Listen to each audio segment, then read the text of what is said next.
लगता है खा खा कर तेरी खाल गेंडे जैसी हो गई है और दिल चिड़िया जैसा। भाग जा यहाँ से, अपनी सूरत मत दिखाना मुझे। आया, आया।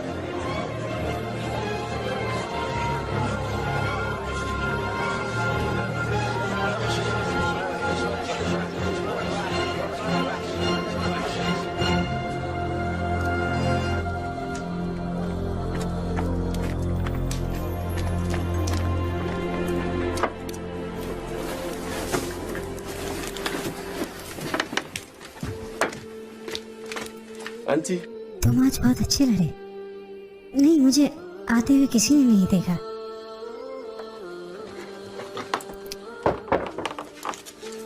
मैंने तुमसे मना किया था ना यहाँ मत आना। तुम्हें किसका डर है, अपने मालिक का या लोगों का? मुझे अपने लिए डर नहीं लगता, बल्कि तुम्हारे लिए लगता है। आज तुम्हारे मालिक तुमसे बहुत खुश होंगे, क्योंकि तुमने सभी लोगों को हरा दिया।